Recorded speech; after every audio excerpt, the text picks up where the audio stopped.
ஸ்கூல்லேருந்து வீட்டுக்கு போகும்போது அப்படியே இந்த கூழ் கடையில் கூழ் குடிச்சிட்டு போனோம். இந்த கூழ் வந்து டிஃப்ரெண்ட்டாக இருந்தது. நாங்கள் ஏற்கனவே ஒரு வாட்டி கூழ் குடித்தோம், அது நல்லா இருந்தது. இது வந்து ஒயிட்டாக இருந்தது, அது வந்து கொஞ்சம் கலராக இருந்தது. அதே மாதிரி இந்த கூழ் வந்து ஒரு சொம்பு வந்து ₹40, அது வந்து ஒரு சொம்பு ₹30 தான். ஃபர்ஸ்ட்டுமே கூட எங்களுக்கு அந்த கூழோட டேஸ்ட் தான் பிடிச்சிருந்தது. அதே மாதிரி இதுக்கு சைட் டிஷ்ஷும் வந்து 2 சட்னி தான் கொடுத்தாங்க.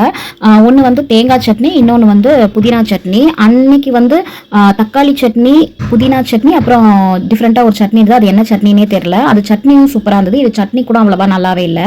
கூழ் கடையிலையும் ஒரே மாதிரி தான் இருக்கும்னு நினச்சோம். ஆனால் இப்போ குடிச்சு பார்த்தது தான் தெரியுது, இது வேறு மாதிரி இருக்குது, அது வேறு மாதிரி இருந்தது. என் பையன் வந்து கூழ் குடிக்க மாட்டான், அவன் குடிக்கல. அதுவும் இல்லாமல் அவன் லஞ்சுமே கூட சாப்பிடல. அதனால போகிற வழியில் இந்த ஷாப் பார்த்துட்டு இங்கே ஐஸ்கிரீம் வாங்கலாம், நான் இங்கே வாங்கியிருக்கேம்மா நல்லாயிருக்கும் அப்படின்னா, நான் கூட சரி ஐஸ்கிரீம் ஷாப்பு உட்காந்து சாப்பிட்டு போகலாம், எனக்குமே கூட பயங்கர வெயிலாக இருந்தது நினச்சேன். அப்படி வந்து பார்த்தா இது வந்து நம்ம வாங்கிட்டு தான் போய் வீட்டில் தான் போய் சாப்பிடணும், இங்கே சாப்பிட்ற மாதிரி ஸ்பேஸ் இல்லை. சரின்னு சொல்லிட்டு ஐஸ்கிரீம் வாங்க வந்தேன். நான் இப்போ தான் ஃபஸ்ட் டைம் இந்த கடைக்கு வரேன். ஆனால் என்னோட ஹஸ்பண்டும் என் பையனும் வந்திருக்காங்களாம் ஏற்கனவே. நான் இப்போ தான் ஃபஸ்ட் டைம் வரேன்.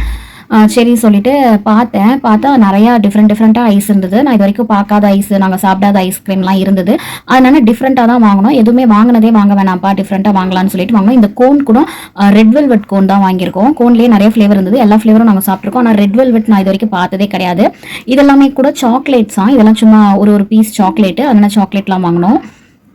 நாங்கள் புதுசாக தான் வாங்கினோம், எதுவுமே வந்து சாப்பிட்டதா எதுவுமே வாங்கலை, புதுசாக தான் எல்லாமே ட்ரை பண்ணேன்.